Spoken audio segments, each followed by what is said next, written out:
بسم الله الرحمن الرحيم. أعزائي أبنائي وبناتي طلاب الشهادة الإعدادية، أهلا ومرحبا بكم في حلقة جديدة من برنامج مادة العلوم.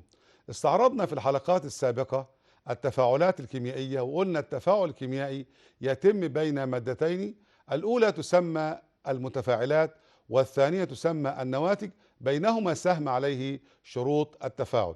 وعرفنا أن هناك أنواع مختلفة من التفاعل الكيميائي، قد تكون تفاعلات سريعة جدا، قد تكون تفاعلات سريعة فقط، أو بطيئة جدا أو بطيئة فقط. يلا بينا اليوم بنستعرض إن شاء الله أنواع التفاعلات حسب سرعتها.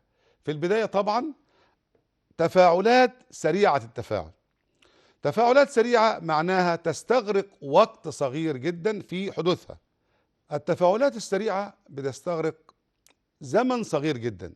مثال قدامنا هو الألعاب النارية. الألعاب النارية مثال للتفاعلات السريعة جدا. ثانيا تفاعلات بطيئة نسبيا تتم في وقت قصير، يعني زمن حدوثها عبارة عن إيه؟ عبارة عن زمن قصير جدا. طبعا مهمة جدا، يعني في سريعة جدا وفي تفاعلات بطيئة نسبيا، يعني تستغرق شيء من الزمن. زي ايه بقى يا شباب؟ تفاعل الزيت مع الصودا الكاوية. الصودا الكاوية يا ابطال ده اسم دارج لمركب هام جدا في حياتنا اللي هو هيدروكسيد الصوديوم، اللي هو ال NaOH. الكلام ده بيتم امتى؟ في مصانع الصابون او عند صناعة الصابون. ده سميها تفاعلات بطيئة نسبيا لانها بتستغرق ساعات لصناعة الصابون، يبقى دي بسميها تفاعلات بطيئة ايه؟ نسبيا. طيب مثال قدامك اهو، ادي حديد به صدى، يعني صدى الحديد. طب هو الحديد بيصدي في ساعات ولا بيصدي في ايام ولا قد يستغرق شهور او سنين؟ طبعا بيستغرق شهور او سنين. طبعا قدامك الحديد او بصفة عامة بيصدأ، هسميه في الحالة دي تفاعلات بطيئة جدا. يبقى التفاعلات البطيئة جدا بتستغرق سنين طويلة جدا، لأن صدى الحديد هو عبارة عن إيه؟ أكسيد الحديد اللي هو FeO، وطبعا ده بيستغرق سنين طويله جدا، عشان كده سميتها تفاعلات بطيئه جدا. طيب مهم جدا انك تعرف ان التفاعلات البطيئه بتتم في زمن طويل جدا، وبالتالي يحصل تفاعل بين الحديد وبخار الماء اللي موجود في الهواء الجوي، وبالتالي بسميه صدى الحديد، مثال للتفاعلات البطيئه جدا. رابعا تفاعلات بطيئه جدا جدا، يعني بطيئه بدرجه عاليه جدا. طيب زي مين بقى يا ابطال؟ تكون النفط في باطن الارض. النفط او البترول يا ابطال بيتكون ازاي في الارض؟ نتيجة تحلل بقايا المخلوقات الحية، النباتات والحيوانات العملاقة وغير العملاقة في باطن الارض عبر ملايين السنين. في هذه الملايين من السنين تتحول الى سائل اسود لزج بنسميه الذهب الاسود، وهو طبعا النفط او البترول اللي احنا بنطلع منه الغازات زي غاز البوتاجاز، بنطلع منه الجازولين اللي هو البنزين، بنطلع منه السولار، حتى نطلع منه الاسفلت او القار. طبعا ده مثال لها. موضوع هام جدا يا ابطال، عنوان هام جدا اسمه سرعة التفاعل الكيميائي. سرعة التفاعل دي احنا عرفنا لابد في تفاعلات سريعة، في سريعة جدا، في بطيئة نسبيا، في بطيئة جدا. طبعا عرفنا امثله لها. يبقى معنى ذلك ان في سرعة للتفاعل. ما هي العوامل التي توقف عليها سرعة التفاعل الكيميائي؟ طبعا عندما يتفكك غاز خامس اكسيد النيتروجين الى غاز ثاني اكسيد النيتروجين وغاز الاكسجين كالتالي. ناخد المعادلة كده: 2N2O5 ده خامس اكسيد النيتروجين، بينحل ويتفكك الى ايه؟ 4NO2 اللي هو غاز ثاني اكسيد نيتروجين، ويتصاعد غاز الاكسجين O2 ده. طيب التفاعل ده عاوز اشوف اقيس سرعته ازاي؟ اقيس سرعته ازاي؟ يعني ازاي اعرف؟ في طبعا مادة متحللة يعني اسمها متفاعلات اللي هي 2NO5، معناها ده خامس اكسيد نيتروجين، ده المتفاعلات. طيب نتج نواتج بعد السهم هي بسميها النواتج اللي هي 4NO2 اللي هي ثاني اكسيد النيتروجين، والاكسجين دي اسمها النواتج اللي هو الO2. طب افسر بقى سرعه التفاعل ازاي من هذا التفاعل؟ اولا بوضح طبعا من خلال المعادله جدول يوضح تركيز المتفاعلات والنواتج بمرور الزمن. يلا بينا نشوف كده. الخانه الاولى فيها الزمن، تركيز المواد المتفاعلة بالمول لتر، تركيز المواد الناتجة بالمول لكل لتر. طيب أول حاجة عندي يا أبطال المادة اللي دخلت N2O5 اللي هي خامس أكسيد النيتروجين. في البداية طبعا كان تركيزها عبارة عن ايه؟ صفر، لسه ما اتفاعلتش. كان بدأ التفاعل تركيز 16%. بعد دقيقتين ايه اللي حصل لها من التفاعل؟ قل التركيز بقى 8%. لاحظ هنا الى النصف، قل الى النصف. طب بعد 4 دقايق هيبقى ايه يا ابطال؟ 4%. لاحظ كأنها متولية هندسية. بعد 8 دقايق بقى 400 لأن خلاص انحل تماما. لاحظوا هنا كده التركيز بيقل مع مرور الزمن بالمواد مين؟ المواد المتفاعلة. طب لو المواد الناتجة بقى يا ابطال، لاحظوا كده شوية، طلع ال NO2 وطلع ال O2، دي اسمها المواد الناتجة، ثاني اكسيد النيتروجين والاكسجين. لاحظوا بقى التركيزات بتاعتها صفر في البداية، وده صفر، 16%، وده 4%. لاحظوا انه بيزيد، وبعدين 24%، وبعدين 6%، بيزيد ايضا 32%، و8%. يبقى بنلاحظ حاجتين، تركيز المواد المتفاعلة بيبدأ يقل 16%، 8%، 4%، وهكذا حتى يستقر. طب والمواد الناتجة بتزداد صفر، 16، 24، 32%، صفر، 4%، 6%، 8%. يبقى إذا معناها إيه؟ تركيز المواد المتفاعلة بتقل وتركيز المواد الناتجة بتزيد مع مرور الزمن، ودي بيعكس يعني إيه؟ سرعة التفاعل الكيميائي. بنلاحظ طبعا من الجدول السابق ان اثناء التفاعل يقل تركيز المتفاعلات ويزداد تركيز النواتج، زي ما احنا قلنا قبل شويه. ال N2O5 بيقل، وال NO2 وال O2 بيزيد، المتفاعلات تقل والنواتج تزيد تركيزها. اذا سرعه التفاعل الكيميائي، لما يقول لي عرف سرعه التفاعل الكيميائي، اقول له هو التغير في تركيز المواد المتفاعله والمواد الناتجه في وحده الزمن، مرور زمن معين. يبقى تركيز المواد المتفاعله بيحصل لها ايه؟ بتقل، والناتجه بيحصل لها ايه؟ بتزيد، طبعا خلال زمن محدد، قد يكون ثواني وقد يكون دقائق وقد يكون ساعات او شهور على حسب نوع التفاعل، سريع ولا سريع جدا، بطيء نسبيا او بطيء جدا. لاحظ هنا يا ابطال اداك مثال رمزي. المثال الرمزي ده اداك منحنى بيعبر عن معادله. ال2 اكس اسميها ايه يا ابطال؟ اسميها المواد المتفاعله او المتفاعلات. ادانا 2 واي زائد زد اللي هي ايه بقى؟ المواد الناتجه اللي هي 2 واي زائد زد. لاحظ هنا في الخط الافقي اللي عندي اللي هو الزمن بالدقيقه طبعا، والخط الرأسي ده عباره عن ايه؟ عباره عن التركيز مول لكل لتر، والمول هو وحده التركيز بس لكل لتر على حسب الحجم اللي عندي. طب ايه المطلوب هنا يا ابطال في السؤال ده؟ قال لي اولا ادى الحاله الاولى على الرسم او على المخطط اللي عندي، وادي الحاله الثانيه والحاله الثالثه. قال الماده 2 اكس بتمثل ايه يا ابطال؟ تمثل المواد المتفاعله. ما احنا قلنا اللي قبل السهم مواد متفاعله. بيحصل ايه تركيزها يا ابطال؟ بيقل تركيزها. شايفين واحد اللي عندي بيحصل ايه؟ بيقل التركيز، معناه المنحنى بيتجه الى اسفل. طب والماده الثانيه اللي هي 2 واي بيحصل لها ايه؟ هتلاقي طبعا بيتجه لاعلى قليلا، يعني بيبدا يزداد. طب والماده الثالثه اللي هي الزد اللي عندي، طبعا الماده الثانيه زد بتمثل المواد الناتجه الاقل تركيز، تبدا تزداد. طب والماده الثالثه اللي هي الزد يا ابطال برضه هتزيد. معناها ايه يا ابطال؟ معناها ان 2 واي والزد دي المواد الناتجه يبدا تزداد تركيزها، يعني يصبح تركيزها اعلى من قبل دخولها التفاعل. قياس سرعة التفاعل الكيميائي. عشان ايه سرعة التفاعل الكيميائي؟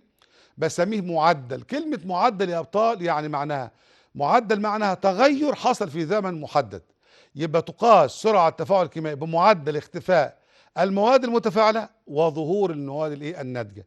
يبقى كيف تقاس سرعة التفاعل الكيميائي؟ هيسا بمعدل اختفاء المتفاعلات او ظهور المواد الناتجة اللي بنسميها النواتج. مثال، يلا ناخد مثال كده عشان نشوف هنقيس معدل تغير سرعة التفاعل او معدل التفاعل الكيميائي ازاي. 2NaOH ده مين يا ابطال؟ الأكسدة الكاوية اللي هي ايه بقى؟ اللي هي هيدروكسيد الصوديوم، 2 جزيء من مركب هيدروكسيد الصوديوم. بفعله مع ايه يا ابطال؟ طبعا هو عديم اللون، ليس له لون. بفعله مع CuSO4 اللي هي كبريتات النحاس. لونها ايه يا ابطال؟ زرقاء. خلي بالك ده عديم اللون وده ازرق. بيحصل تبادل مزدوج، وهيتم ازاي؟ هنشوف اللي يحصل. مين اللون هيختفي ومين اللون هيرجع؟ هنشوف. يحصل تبادل بين الشقوق الاربعه، 1 مع 4 و3 مع 2، يعني ال Na هيروح مع ال SO4 والCu يجي 3 مع 2 مع ال OH. هيدينا ايه يا ابطال؟ Na2SO4 اللي هي مين؟ اللي هو مركب كبريتات الصوديوم، محلول ملح كبريت الصوديوم، زائد مين يا ابطال؟ السي او اتش الكل 2 اللي هو هيدروكسيد نحاس. لاحظوا بقى حاجه، هيدروكسيد الصوديوم كان عديم اللون، لما حصل تبادل كون كبريت الصوديوم عديمه اللون، بس ادانا عندنا بعد تبادل الشقوق ادانا هيدروكسيد النحاس اللي هو سي او اتش الكل 2 ده راسب ازرق. يبقى خلي بالك ده اللون معناه ايه بقى؟ اختفاء عندي المتفاعلات وظهور النواتج بلون مميز اللي هو هيدروكسيد النحاس الازرق اللي هو الراسب الازرق. العوامل المؤثرة في سرعة التفاعل الكيميائي. التفاعل الكيميائي له عوامل تؤثر به، قد يزداد او قد يزيد سرعة التفاعل العامل، وقد يقلل او يخفض من سرعة التفاعل. يلا بينا نستعرض العوامل المؤثرة في سرعة التفاعل كده. طبيعة المتفاعلات. كلمة طبيعة المتفاعلات هنشرحها، بس معناها ايه؟ معناها هي تفاعلات ايه؟ محلول، هل هي مركبات نشطة او غير نشطة، هل هي تشتعل بسرعة، هل هي مشتعلة غير مشتعلة، هنعرف بعد شوية. تاني حاجة تركيز المتفاعلات، يبقى أول عامل طبيعة المتفاعلات، تاني شيء تركيز المتفاعلات، تالت عامل درجة حرارة التفاعل، ده مهم جدا. رابع عامل يا أبطال العوامل الحفازة والإنزيمات. عوامل حفازة من داخل المعمل المدرسي بتاع العلوم، لكن إنزيمات بتتم داخل الجسم. يبقى إذا لما يقول لي اذكر العوامل المؤثرة في سرعة التفاعل الكيميائي أقول لهم 4 عوامل. 1 طبيعة المتفاعلات، 2 تركيز المتفاعلات، 3 درجة الحرارة لحرارة التفاعل يعني، وبعدين 4 العوامل الحفازة والإنزيمات. لاحظوا يا أبطال كده هنستعرض سويا ما تأثير هذه العوامل على سرعة التفاعل الكيميائي. أولا طبيعة المتفاعلات، يعني طبيعة المواد أو خصائص المواد الداخلة في التفاعل الكيميائي. أول حاجة يا أبطال نوع الترابط بين جزيئات المتفاعلة. ترابط يعني الرابطة، احنا درسنا قبل كده يا أبطال في عندي حاجة اسمها الروابط الكيميائية المختلفة. في رابطة أيونية تتم بين الفلزات واللا فلزات بالفقد والاكتساب لعدد متساوي من الالكترونات، زي مين؟ زي ال NaCl.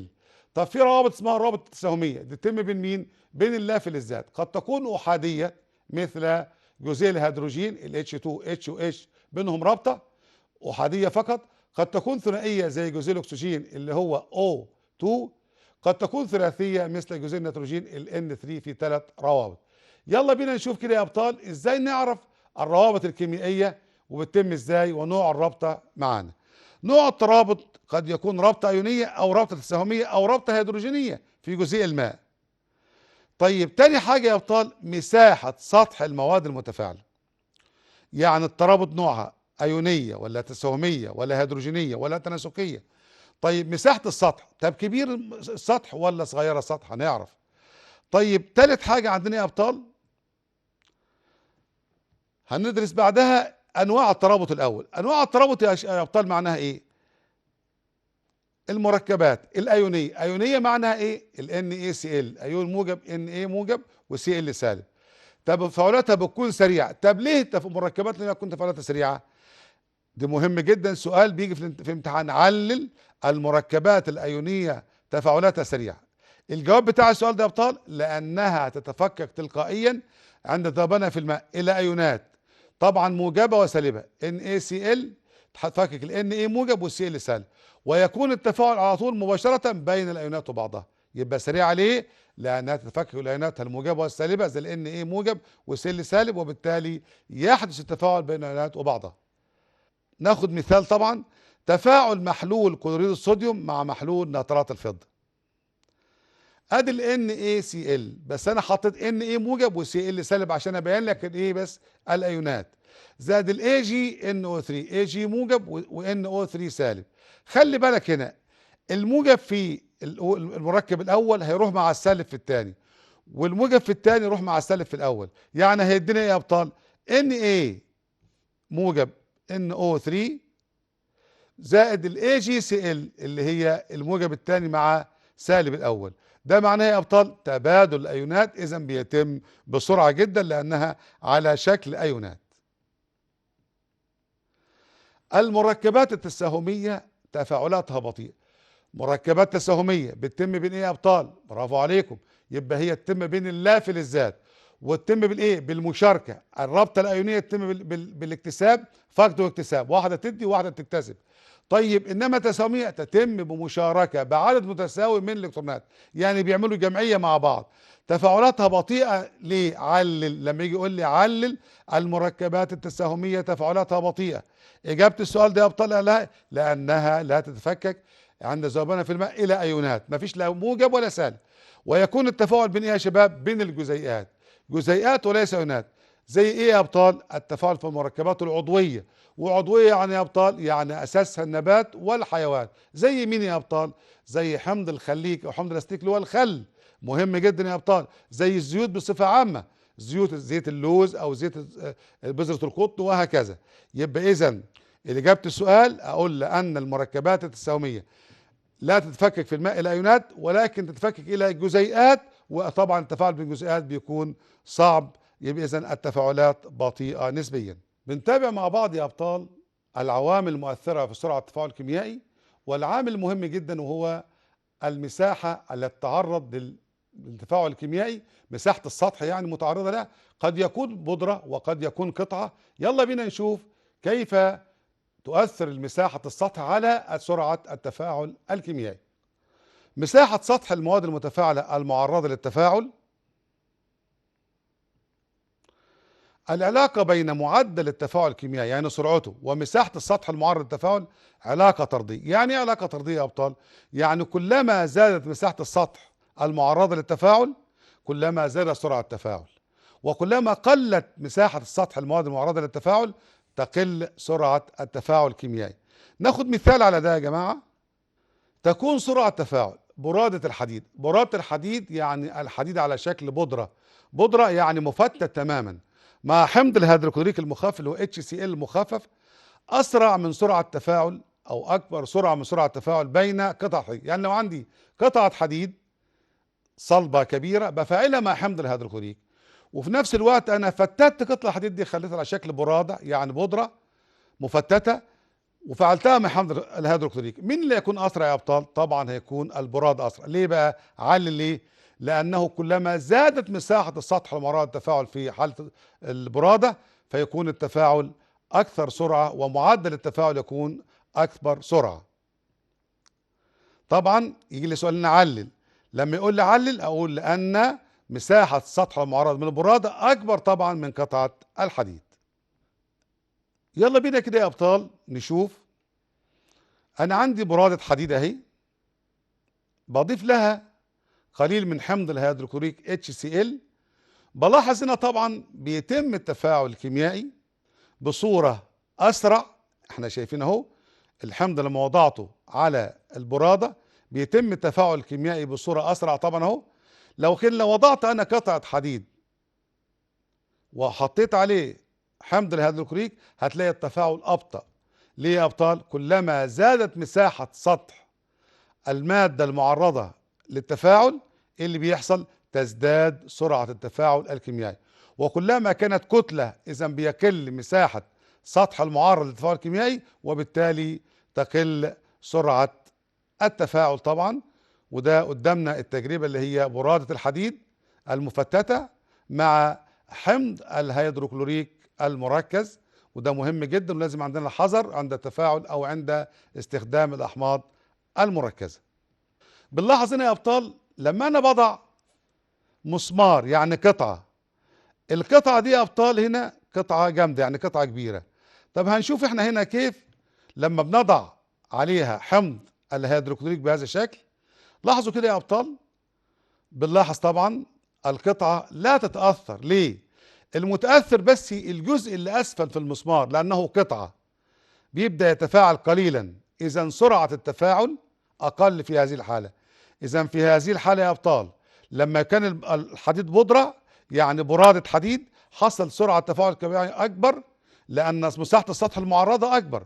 لكن في حالة المسمار، برادة الحديد كانت أسرع، لكن المسمار قطعة كبيرة، حمض الهيدروكلوريك يصل إلى أسفل المسمار فقط، وبالتالي لا تصل المساحة المعرضة الكلية إلى حمض الكبريتيك أو حمض الهيدروكلوريك حسب نوع الحمض اللي بستخدمه، وبالتالي تكون سرعة التفاعل في هذه الحالة أبطأ أو أقل سرعة من حالة برادة الحديد. يبقى لما يكون قطعة يبقى يكون سرعته أقل، لكن لما يكون مفتت برادة يكون سرعته أكبر.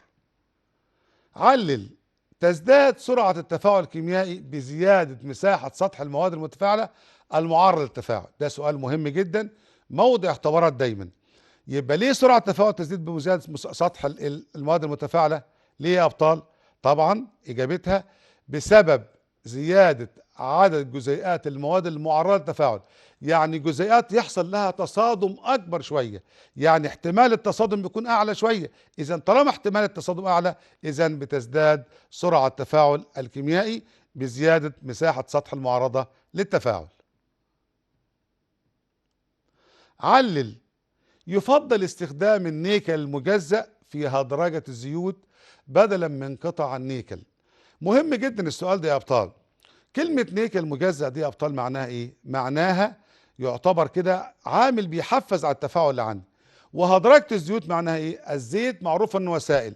معناها إيه؟ بحوله من الحالة إمرار الهيدروجين على الزيت، بحوله من الحالة الموجودة عندي اللي هي الحالة السائلة إلى مرحلة السمن الصناعي الجامدة. السمن الصناعي اللي هو موجود في المحلات عندنا، ده السمن الصناعي ده عبارة عن ايه؟ عبارة عن زيت سائل مرروا عليه هيدروجين، وغاز الهيدروجين ده في وجود النيكل المجزأ، وبالتالي تحول الى مادة صلب اللي هي السمن الصناعي.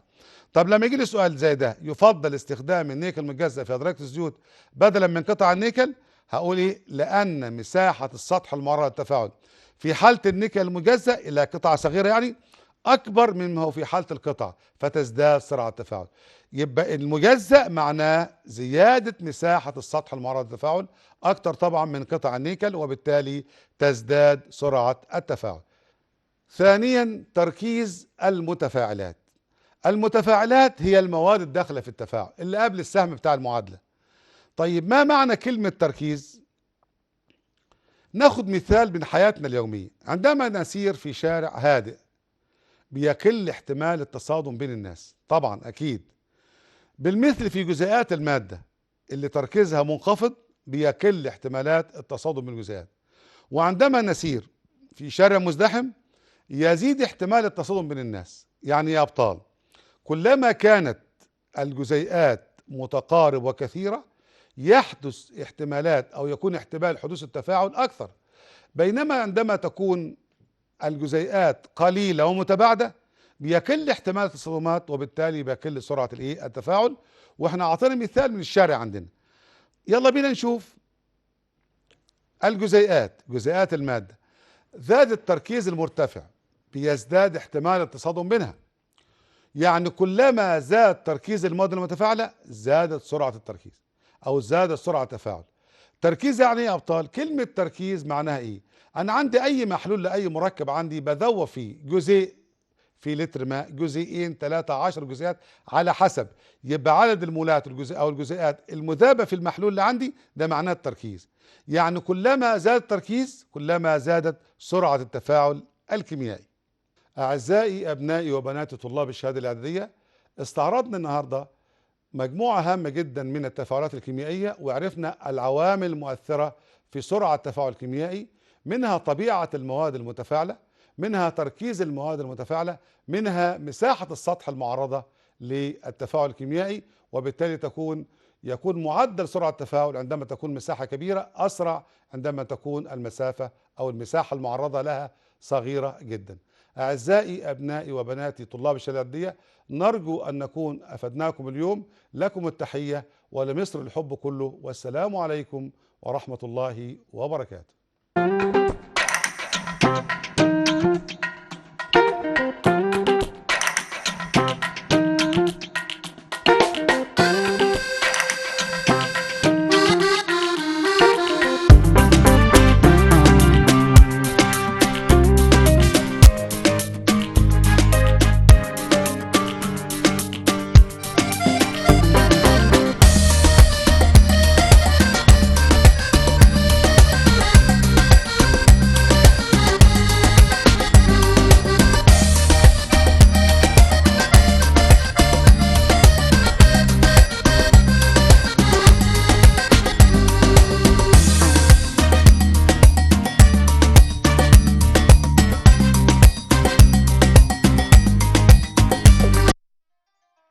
أبناءنا طلاب